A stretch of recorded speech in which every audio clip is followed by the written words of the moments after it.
바울이 2차 선교 여행에서 지금 마게도냐로 넘어갔죠. 예, 그리고 성령님의 인도를 따라서 아시아 쪽에 있다가 마게도냐로 넘어갔습니다. 그리고 우리가 이제 잘 아는 빌립보나 데살로니가, 아덴 이런 곳들을 거쳐서 지난주에는 고린도에까지 왔어요. 그리고 이제 지난주 18장 마지막 쪽에 보면 에베소도 우리가 잘 아는데 에베소라는 것을 잠깐 들렸다가 거기서 이제 가이사라로 배를 타고 또 갑니다. 그래서 거기 가이사라에서 이제 안디옥으로 이렇게 들어가는 것으로 이제 2차 선교여행이 마치게 되는 거예요. 그리고 이제 바로 성경에 보면 이제 곧바로 3차 선교여행을 시작하는데 그 2차 선교여행 때 잠깐 들렸던 에베소에서 뭐라고 했냐면 하나님의 뜻이면 다시 돌아오리라 이렇게 하고 에베소를 떠났단 말이죠. 근데 그 에베소로 지금 다시 돌아왔어요. 그래서 오늘 말씀은 사도 바울이 지금 3차 선교여행을 새로 시작하는데 초반에 있었던 에베소에서 있었던 그 말씀입니다. 사도 바울이 이제 에베소에 다시 가서 보니까 그곳에도 예수님을 따르는 제자들이 있어요. 그래서 이제 사도 바울이 물어봅니다. 여러분들이 예수님 믿을 때 성령을 받았습니까? 하고 물어봤더니 자기들은 아니래요. 성령이 계심도 듣지도 못했는데 뭐 성령을 받은 것은 당연히 아니죠. 그러니까 그래서 무슨 세례를 받았냐고 물어보니까 요한의 세례만 받았다는 것이죠. 요한의 세례는 복음서에 나오면 요한이 회개의 세례를 베풀었다 이렇게 돼 있죠. 그리고 이제 그 광야에 외치는 자의 소리라고 하면서 주의 오시는 길을 예비하는 자로서의 그 사명을 감당했기 때문에 회개의 세례를 베풀었는데 거기까지만 지금 알고 있는 것이죠. 그런데 왜 이 에베소에 사는 성도들이 요한의 세례까지만 알고 있었냐라는 것은 그 이유는 앞서 지금 이제 오늘 19장인데 그 앞서 보면 18장 끝에 쪽에 보면 아볼로라는 사람에 대한 언급이 시작돼요. 근데 이 아볼로라는 사람이 에베소에서 그렇게 가르쳤기 때문에요. 요한의 세례까지만 가르친 거죠. 아볼로는 유대인인데 알렉산드리아라는 곳 출신이에요. 알렉산드리아는 이 북아프리카 쪽에 있는 그 도시인데 그쪽 출신의 유대인인데 이 아볼로를 설명하고 있는 특징이 뭐냐면 말을 잘했대요. 언변에 능하고 또 성경에 능통했다. 구약 성경에 능통했겠죠. 그러니까 구약 성경에서 쭉 오시리라고 예언했던 메시아가 예수님인 것까지는 알았어요. 그래서 그 요한의 세례를 전하면서 회개의 세례를 전하고 그래서 그분이 예수님이시다. 그러니까 이 사람이 예수님을 믿기는 믿었어요. 유대인이지만 예수님을 믿었는데 그런데 세례 요한이 예수님을 가리키면서 뭐라고 했어요? 세상 죄를 지고 가는 하나님의 어린 양이다 그랬잖아요. 그러니까 거기까지만은 믿었었던 것 같아요. 그래서 자신이 믿었던 그리고 이 예수님이 구약 성경에서 쭉 얘기하던 메시아다라는 것을 가리켰겠죠. 그래서 18장 26절에 보면 회당에서 이 아볼로가 유대인의 회당에서 담대히 말씀을 전했다 이렇게 돼 있어요. 그런데 거기까지만 전하니까 브리스길라와 아굴라가 이 아볼로를 데려다가 하나님의 말씀을 풀어서 더 이렇게 정확하게 풀어줬다 하는 거예요. 그러니까 구약 성경에서 인용되었던 것을 메시아가 오실 것이다라는 것을 예수님과 연결시켜서 믿은 것까지는 잘했는데 거기까지만 아니까 아마도 브리스길라와 아굴라가 그 이후에 예수님께서 십자가에서 죽으셨다. 왜 십자가에서 죽으셨는가?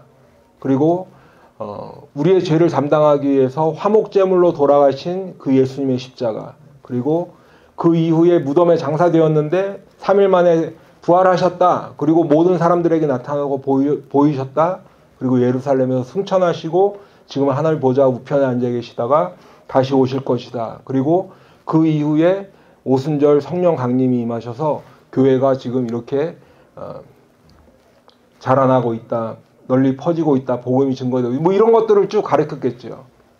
그래서 이제 아볼로는 처음에는 에베소에서 있을 때만 해도 그 요한의 세례까지만 가리키고 예수님을 믿는 정도까지만 있었는데, 나중에 이제 고린도서 같은 경우에 보면 고린도 교회에서 굉장히 이 아볼로가 말씀을 잘 전하고 성도들과 이렇게 깊게 말씀의 교제를 나누었던 그런 것들을 볼 수 있죠. 그래서 오늘 19장 1절에도 보면 아볼로가 고린도에 있을 때 바울이 지금 에베소로 왔다 그랬죠. 나중에 이 아볼로가 고린도 교회에 굉장히 큰 영향을 미치는 것을 볼 수 있습니다. 그래서 고린도전서 3장 6절에도 보면 바울은 심었고 아볼로는 물을 주었고 하나님께서 자라게 하셨다라는 말씀이 있을 정도로 고린도 교회에 바울도 말씀을 전하고 영향을 이렇게 많이 끼쳤지만 아볼로도 그렇게 못지 않았다 하는 거죠. 그 아볼로도 고린도 교회에서 말씀을 잘 가르쳤다. 물론 이제 이것 때문에 나중에 고린도 교회에 분쟁이 생겨요. 그래서 나는 뭐 게바파다, 그리스도파다, 또는 바울파다, 아볼로파다 이런 파들이 생겼지만 어쨌든 지금 여기서 말씀드리려는 것은 아볼로가 비록 처음에는 에베소에서는 어떻게 보면 완전하지 않은 복음을 전했지만 나중에 이렇게 그 말씀을 잘 전한 그런 사람이었다. 어쨌든 지금 아볼로가 그렇게 복음을 전했던 그 제자들을 바울이 이제 에베소에서 다시 만나게 된 거예요. 그러면서 이제 사도 바울이 전한 것은 요한이 전한 회개의 세례뿐만이 아니라 예수님의 이름으로 받는 세례를 가르치고 또 베풀었다. 이렇게 성경 기록하고 있죠. 그리고 이제 사도 바울이 그들에게 안수하니까 성령님께서 임하셨어요. 그래서 그곳에 12명 정도가 모여 있었는데 그들이 다 방언도 하고 예언도 하고 이런 일들이 성령의 역사가 있었다 하는 것을 성경은 기록하고 있습니다. 그런데 지금 에베소에서는 이렇게 성령의 역사만 있었던, 성령 받는 일만 있었던 일이 아니죠. 그 다음에 이어지는 말씀들을 보면 바울이 이제 에베소에 있는 회당에서 하나님의 나라에 관한 그런 말씀들을 쭉 가르치고 있는데 유대인이나 헬라인 할 거 없이 모든 사람들이 다 주님의 말씀을 듣고 또 은혜를 받고 그 성령의 역사가 계속해서 일어나는 것들을 볼 수 있습니다. 병든 사람들이 병을 고침을 받고 또 귀신 들린 사람은 귀신이 떠나가고 그래서 나중에 보면 바울이 쓰던 손수건이나 이런 앞치마를 가져다가 병든 사람에게 얹으면 그 사람이 나을 정도로 이런 성령의 역사가 있었죠.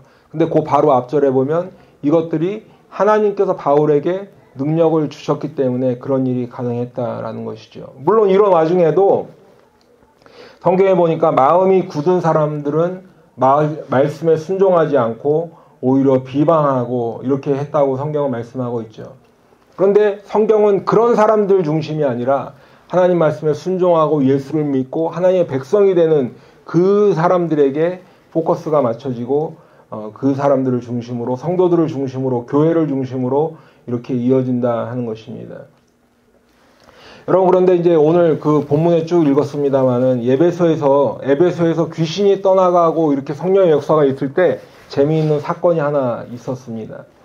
어떤 유대인들이 있었는데 이 유대인들은 그 지역을 이렇게 돌아다니면서 마술하는 사람들이다 이렇게 기록되어 있죠. 지금 우리가 마술하는 사람들이다 하니까 뭐 이은결의 마술쇼 뭐 이런 걸 생각하는데 그런 게 아니에요. 머리 카드 가지고 하거나 뭐 이렇게 눈 하나 뺐다 꼈다 뭐 이렇게 하는 그런 마술이 아니라 이 당시의 마술은 점 봐주고 그 다음에 뭐 이렇게 하여튼 뭐 요즘으로 치면 점쟁이 뭐 그런 정도의 사람들이다 하는 거죠. 그런데 이 사람들이 가만 보니까 예수의 이름으로 명하니까 막 귀신도 쫓아나고 병도 낫고 하는 거예요. 그러니까 성경에 보면 이 사람들이 시험 삼아 악기 들린 사람들에게 뭐라고 했어요. 근데 시험 삼아라는 것은 다른 말로 하면 망령되이 했다 하는 거예요. 그러면 시험 삼아 아니면 망령되이 했다는 의미가 뭐냐? 그것은 예수를 믿는 믿음이 전혀 없이 이게 뭔가 능력이 있네? 그러니까 뭐예요?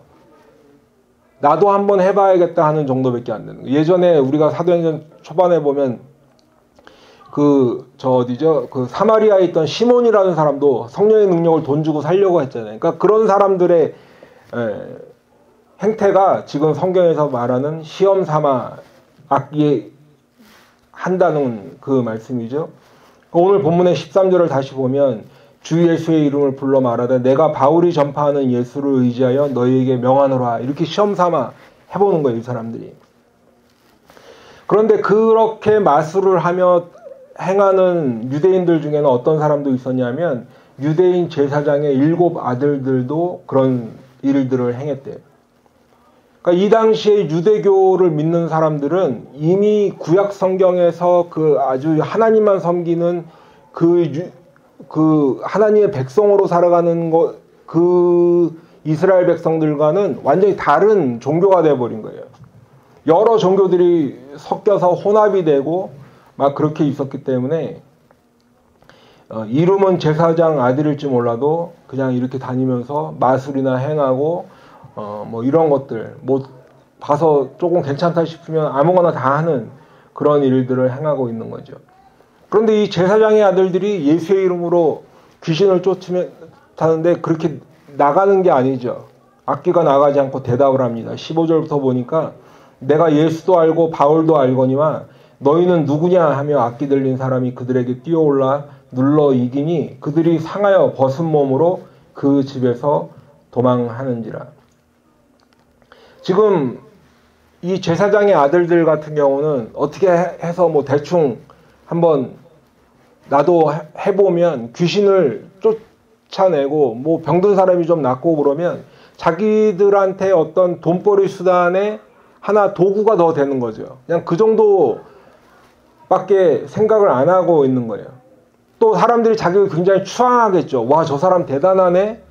어깨 으쓱하고 뭐 그런 정도의 수준으로밖에 지금 생각을 안 하고 있는 건데, 그런데 오히려 너희는 누구냐 하니까 벗은 몸으로 도망했다라는 것이 성경에 기록되고 있습니다. 그런데 이 모습을 보던 에베소 사람들이 다 놀랬다라고 성경은 기록하고 있어요. 에베소 사람들이 다 놀랬다. 그리고 에베소 사람들이 놀랬을 뿐만 아니라 그 이후에 이 에베소 사람들에게는 다른 종류의 놀라운 일들이 벌어지는데 17절부터 보니까 에베소에 사는 유대인과 헬라인들이 다 이 일을 알고 두려워하며 주 예수의 이름을 높이고 믿은 사람들이 많이 와서 자복하여 행한 일을 알리며 또 마술을 행하던 많은 사람이 그 책을 모아가지고 와서 모든 사람 앞에 불사르니 그 책값을 계산한 즉 은 5만이나 되더라. 지금 에베소에 사는 유대인이나 헬라인 할 거 없이 모든 사람들이 이 일을 보고 두려워했어요. 그냥 예수의 이름으로 뭐 아무렇게나 귀신 쫓으면 뭐 병 낫고 이렇게 하는 게 아니네. 그 시몬이 돈 주고 살려고 했던 것처럼 그렇게 하는 게 아니네. 그래서 이 제사장의 아들들이 도망가는 것을 보고 오히려 이 사람들이 두려워하는 마음을 가졌는데 거기서 끝나는 것이 아니라 주 예수님의 이름을 높였다. 그리고 믿은 사람들이 많이 와서 자복하여 행한 일을 알렸다라고 성경은 기록하고 있죠. 바로 회개의 역사가 있었다는 거예요. 그리고 마술을 행하던 많은 사람들이 그 책을 모아가지고 와서 모든 사람 앞에서 불살랐다 하는 거예요. 그건 뭐예요? 회심의 역사가 있었다는 거죠. 요즘식으로 얘기하면 개종한 거예요. 마술 행하면서 이렇게 그냥 아무 이런저런 혼합 종교를 믿던 사람들이 지금 그 모든 마술하는 것에 필요한 모든 책들을 다 불살라 버리고 이제 주님 앞으로 나왔다. 회심하고 개종했다 하는 거죠. 얼마나 많은 책을 가지고 왔던지 그 책값을 계산하니까 은 5만이나 되더라 하는 거지. 그러면 에베소에 사는 사람들이 지금 이렇게 회개도 하고 회심도 하고 개종도 하고 하는 이런 일들을 왜 제가 놀랍다라고 표현을 했는가? 그것은 바로 이 에베소라는 도시의 특성 때문에 그래요. 여러분, 에베소는 한마디로 말하면 우상의 도시입니다. 우상의 도시. 앞서서 우리가 아테네는 철학, 신화, 신전의 도시였죠. 그리고 또 고린도가 음란이나 음행의 도시였다면 오늘 에베소는 이방 종교, 우상의 도시입니다. 그래서 오늘 이제 19장 우리가 읽은 본문 이후에 후반부에 보면 사도 바울이 이제 귀신도 내쫓고 막 이렇게 하다 보니까 그 석상을 만들고 우상 석상을 만들고 막 하던 사람들이 난리가 났어요. 그 에베소에서, 도시에서. 그 도시의 여신인 아데미를 섬기는 사람들이 큰 소동을 일으킵니다. 그래서 많은 사람들이, 그 에베소에 사는 사람들이 모두 다 극장 안으로 모였는데, 극장은 또 우리가 생각하는 영화관 이렇게 생각하시면 안 돼요. 우리가 가끔 사진으로 보든지 하면 그 야외 극장 같은 데 있죠. 예전 고대 이런 데 보면 거기에 막 사람들이 가득 모인 거예요. 그래서 이제 사도 바울은 제자들이 말리니까 그 극장 안에는 들어가지 못했는데, 대신 사람들이 가이오와 아리스타고를 붙들어서 그 안에서 막 고발하고 소동이 일어났어요. 그곳에 모인 에베소 사람들이 크다 에베소 사람의 아데미여 막 하면서 보니까 2시간이나 그렇게 외쳤다고 그래요. 그런데 그렇게 막 아데미여 막 외치고 있는데 정작 거기에 왜 모였는지 이유는 몰라요. 그냥 모여서 뭐 어떻게 하다 보니까 소문에 아데미가 뭐 어떻게 됐대 뭐 하니까 난리가 났는 줄 알고 다 그곳에 모여서 아데미 신을 부르짖으면서 2시간이나 그렇게 외치고 있었던 에베소죠. 에베소가 바로 그런 도시라는 거예요.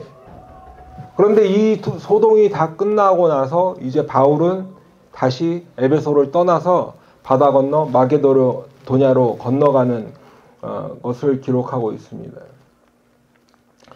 자, 그러면 조금 전 상황 우리가 다시 돌아가서 보면 이 에베소 사람들이 악기 들린 사람이 제사장 그 아들들에게 달려들었을 때 두려워했다 그랬죠. 두려워했다. 그러면 왜 이 사람들은 두려워했을까? 그것은 에베소 사람들은 조금 전에도 쭉 배경을 설명드렸습니다마는 이방신이나 우상을 숭배하는 사람들이기 때문에 그래요. 그렇기 때문에 35절에 보면 그 서기장이 그 극장에 모여있는 에베소 사람들에게 이렇게 그 사람들을 좀 진정하라고 얘기할 때 이렇게 이야기합니다. 에베소 도시가 큰 아데미와 제우스에게서 내려온 우상의 신전지기가 되었다. 에베소는 그냥 우상을 섬기는 정도가 아니라 그 우상의 신전지기, 아주 최고로 앞장서서 우상을 섬기는 도시가 에베소인데 뭐 난리 난 것처럼 이렇게 모여서 소동을 하는가라고 진정시킬 때 그 정도로 이야기한 도시가 바로 에베소라는 거죠. 그러니까 에베소는 이방신과 우상이 가득한 도시, 어느 도시에 비교해도 정말 둘째가라면 서러울 그런 도시가 바로 에베소라는 거예요. 그런데 그 에베소 사람들이 생전 들어보지도 못하고 본 적도 없는 예수라는 이름으로 병이 낫는 거예요. 사람들이. 예수라는 이름으로 악귀가 쫓겨나가는 거예요. 그런데 반대로 그 이름을 사칭했던 사람들에게는 악귀가 오히려 어떻게 공격을 하는 거죠. 그러니까 이 모습을 본 에베소 사람들이 두려워하는 거예요. 야, 뭔가 여태까지 우리가 알던 아데미나 제우스 이런 신보다도 훨씬 더 힘이 있고 능력이 있는 신이 있는가 보다. 두려워하는 거죠. 그래서 그 사람들이 자기들의 죄를 자복하고 회개할 뿐만 아니라 마술에 쓰이던 책까지도 다 불사르면서 개종하고 회심하는 거예요. 그렇기 때문에 이런 우상 숭배하던 에베소 사람들이 이제 예수를 믿고 또 세례를 받고 성령님께서 임하셔서 거듭남의 은혜를 체험하고 모든 이방신과 우상을 버리고 오직 예수님만을 믿고 따르는 제자가 된다는 것은 사실은 보통 은혜가 아니에요. 보통 놀라운 일이 아니죠. 이런 사실을 염두에 두고서 우리가 에베소서를 읽는다면 아마도 에베소서 말씀이 새롭게 느껴질 거예요. 성경학자들은 에베소서가 이제 다른 바울이 쓴 서신서들이 있죠. 뭐 빌립보서나 골로새서나 다른 서신서들이 쭉 이렇게 있는데 그 다른 서신서들에 비해서 서론이 굉장히 짧고 시작부터 하나님을 찬송하는 것으로 시작한다. 그러면서 이것이 에베소서의 특징이다 이렇게 얘기해요. 그래서 보면 바로 그냥 에베소 성도들에게 편지하노니 하면서 3절에서 보면 찬송하리로다 하면서 하나님을 찬송하는 모습이 바로 나온단 말이에요. 그런데 에베소라는 도시의 이 특성을 우리가 머릿속에 염두에 두고 에베소서를 다시 보게 되면 사도 바울이 그 에베소라는 우상의 도시에서 예수를 믿고 교회의 성도가 된 성도들에게 편지를 쓰는데 하나님께 대한 감사를 하지 않을 수가 없겠죠. 하나님을 찬송하지 않을 수가 없는 거예요. 그렇게 이방신을 섬기고 우상을 섬기는 데 앞장섰던 에베소 사람들이 어느 날 하나님의 은혜로 예수를 믿게 됐다는 거지. 하나님의 은혜요. 하나님께서 예정하셨기 때문에 그렇게 된 것이라고 고백할 수밖에 없는 거지.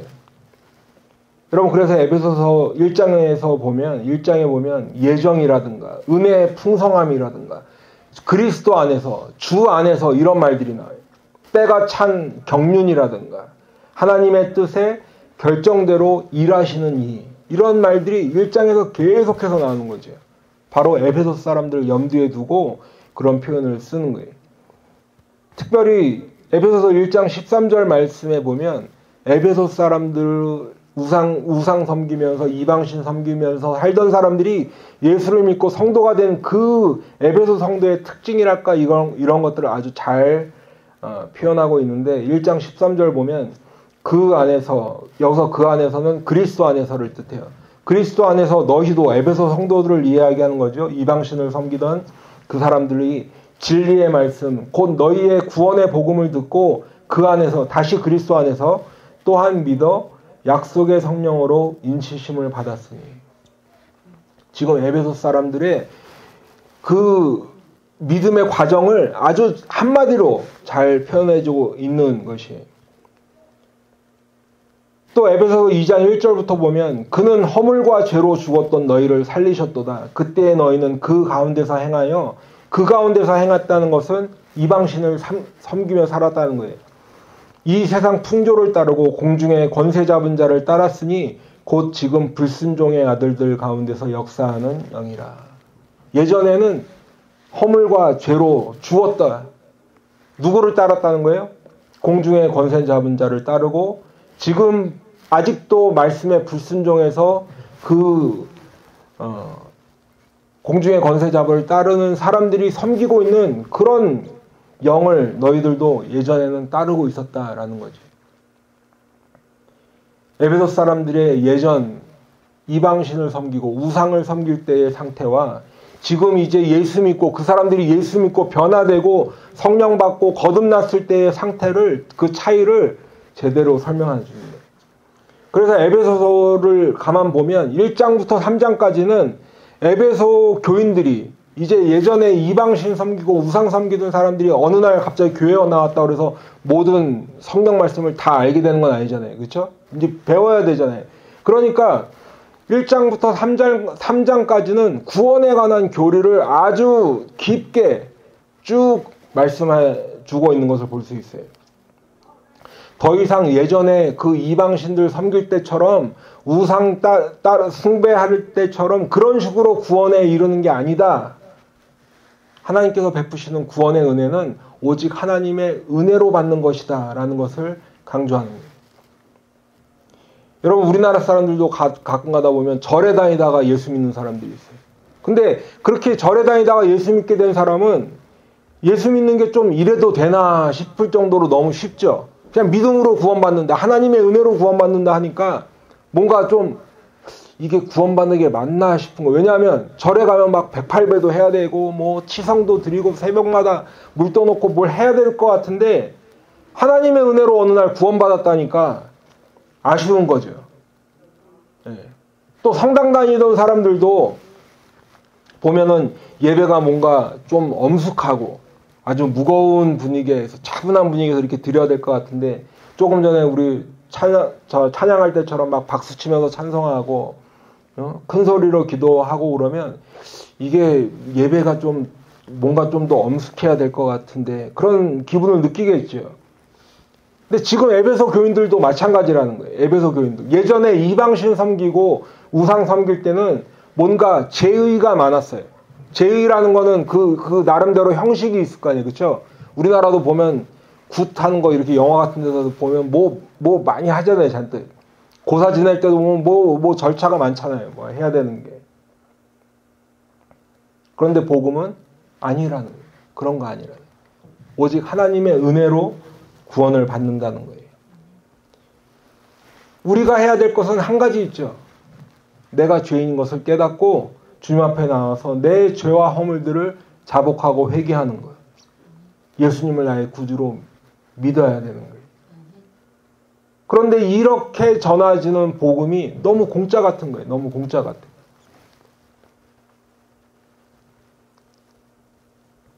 그러니까 뭔가 좀 해야 될 것 같고 막 그렇게 한다는 거지. 그런데 뭔가를 해서 구원을 받는 건 아니지만 구원받은 사람들이 이후에 구원받았다는 증거가 나타난다라는 것을 에베소서에서 사도 바울이 역시 전하고 있어요. 그래서 에베소서 후반부인 4장부터 보면 예수를 믿게 된 이후에 예수를 믿어서 그리스도인이 된 성도들이 어떤 모습으로 살아가야 되는지, 다시 말하면 구원받은 성도들은 어떤 증거가 나타나는지를 기록하고 있어요. 그래서 에베소서 4장 1절에서 어떻게 되냐면 그러므로로 시작해요. 그러므로 뭐예요? 앞에 1장부터 3장처럼 이런 하나님의 은혜로 우리가 구원을 받았다라는 것을, 우리가 예전에는 이렇게 됐었지만 예수님의 은혜로 구원받았어. 그러므로 주 안에서 갇힌 내가, 지금 그 복음 전하다가 감옥에 있는 사도 바울이 너희를 권하노니 하는 거예요. 너희를 부르심을 받은 일에 합당하게 행하라는 거예요. 하나님께서 이방신 섬기던 당신들을 하나님의 자녀로 삼아주셨는데 이제부터는 그 구원받은 증거를 이렇게 구원받은 성도답게 이렇게 살아야 된다라는 것을 4장부터 또 쭉 쓰고 있는 거예요. 그리고 이런저런 권면들을 쭉 해나갑니다. 그러다가 6장 마지막의 결론이 뭐예요? 말씀과 기도로 무장하고 하나님의 전신갑주를 입으라는 거예요. 그리고 우리들의 싸울 것은 육에 대한 싸움이 아니라 영에 대한 싸움이다. 마귀의 관계를 능히 대적하고 하늘에 있는 악한 영들을 대적해야 된다는 거예요. 그렇게 하기 위해서는 뭐 어떻게 해야 된다고요? 말씀으로 무장하고 기도로 성령 충만할 때 능히 우리가 이길 수 있다는 것을 사도 바울이 에베소서를 통해서 이야기하는 거예요. 더 이상 우상 이방신에게도 가고 또 주일되면 교회도 오고 이렇게 양다리 걸치는 믿음도 아니고, 아니면 그냥 그것들을 무시하고 살아가는 것이 아니라 매일의 삶 가운데 성도로서 어떻게 살아야 되는가, 말씀과 기도로 무장하고 그 악한 영들을 이기며 살아가라는 거지. 그리고 사도 바울은 이것을 비밀이라고 이야기하고 있어요. 에베소서에서. 이 비밀을 담대히 전하는 것이고 이 비밀을 전하기 위해 기쁨으로 쇠사슬에도 내어 있다라고 전하고 있는 것입니다. 사랑하는 성도 여러분, 오늘 사도 바울은 에베소라는 곳, 이방신으로 가득한 그 우상의 도시에서도 말씀도 전하고 예수도 증거했죠. 아픈 사람 병도 고쳐주고 하나님께서 주신 능력으로 귀신도 쫓아내고 또 성령도 받을 수 있도록 안수도 하고 이런 일들이 있었어요.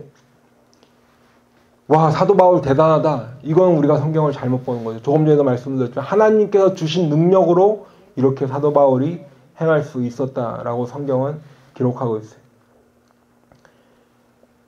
그렇기 때문에 우리가 이런 능력에, 사도 바울이 행한 능력을 말씀을 읽을 때에도 주님께서 이런 능력과 은사를 주실 때 가능한 것이구나 라는 것을 우리가 깨달아야지요. 아니면 아까 그 제사장의 아들들처럼 그런 일들이 벌어진다는 것입니다. 어쨌거나 에베소는 그렇게 우상이 가득한 도시였는데 지금 이곳에서 사도 바울이 3차 선교행을 시작하면서 이곳에서도 성령님은 역사하신다. 그리고 예수를 믿는 성도들에게 임하셨다라는 거예요. 성령이 임하셨다라는 거죠. 저는 이번 주에 이 말씀을 준비하면서 이런 생각을 해봤습니다. 앞서서 우리가 몇 번 말씀을 드렸습니다마는 아덴은 철학의 도시였죠. 신화 신전의 도시. 또 고린도는 음란, 오늘 에베소는 우상의 도시라고 할 수 있는 것입니다. 그런데 이런 도시들에서도 복음이 들려졌을 때, 또 예수님이 증거되었을 때 사람들은 주님께 돌아오는 사람들이 있었고 또 성령님께서 역사하셨습니다. 그런데 성령님께서 복음이 증거되는 것이 철학의 도시, 음란의 도시, 우상의 도시 가리지 아니하고 모두 다 복음이 전해지고 예수를 믿게 되고 성령님이 역사하셨다면 이것은 이런 도시에서만 일어날 수 있는 일은 아니죠.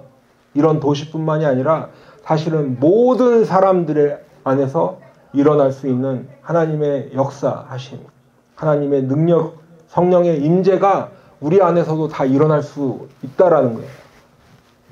무슨 말씀이냐 하면 요즘 MBTI라는 거 유행이죠. 예, 저도 한번 그때 말씀을 듣고 한번 해봤는데 내가 뭐가 나은지 또 잊어버렸어.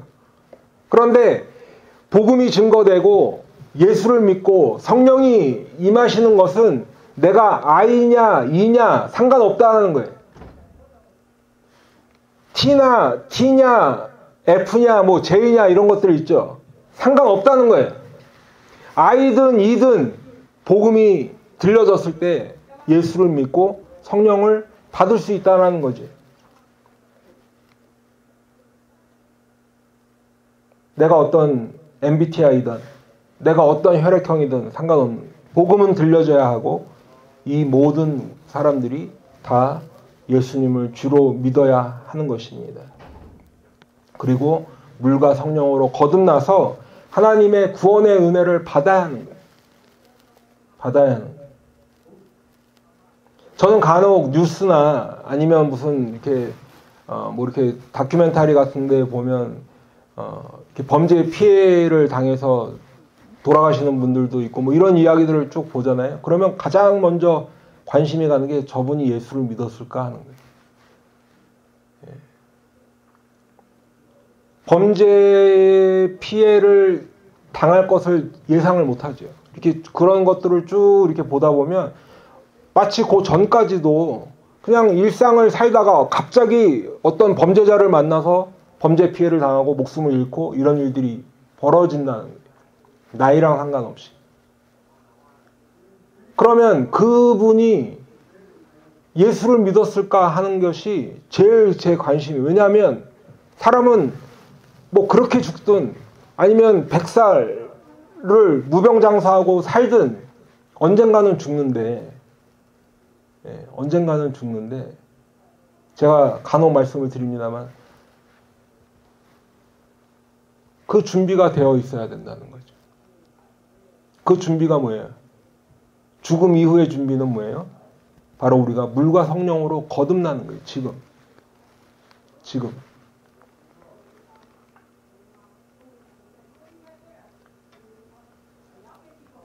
우리는 우리 가운데는 태어나면서부터 교회를 다니고 또 어렸을 때부터 교회를 다니고 또 아주 오랫동안 교회를 다녀서 이런 말씀을 들으면 나는 괜찮아, 나는 아니야 라고 생각하기가 쉬워요.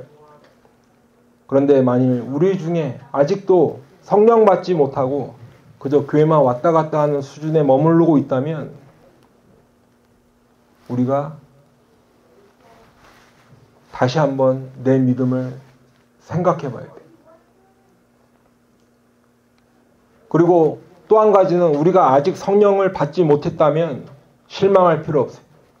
실망할 필요 없어요. 철학의 도시, 음란의 도시, 우상의 도시에도 성령님이 임하시고 그곳에서 믿는 사람들이 생겨났다면 오늘 나와 같은 사람에게도 성령님이 오실 것이다, 와주실 것이다, 임재하실 것이다 라는 사실을 꼭 믿으시길 바랍니다. 그리고 하나님의 말씀으로 우리의 심령을 채우고 또 성령 받을 수 있도록 기도해야 돼. 계속 기도해야 돼. 오늘 우상을 많이 섬기던 우상의 도시 에베소에도 성령은 임하셨습니다. 그곳에서 요한의 세례만 알던 사람들에게도 예수의 이름으로 받는 세례가 전해지고 예수님이 구원자 되시는 복음이 증거되었을 때 성령께서 임하셨어요. 여러 가지 성령의 역사가 나타났어요. 우상을 섬기던 사람들이 예수 믿는 성도로 죄와 허물로 죽었던 너희들이 이제 주님께서 주시는 영생의 복을 누리는 성도로 변화되는 거예요. 그렇기 때문에 오늘 나에게도 성령이 임하실 것을 믿고 또 그것을 간절히 구해서 모두가 다 성령께서 역사하시고 물과 성령으로 거듭나서 하나님 나라의 백성 되는 그 복을 다 받는 우리 모두가 되기를 예수님의 이름으로 간절히 축원합니다. 기도하겠습니다.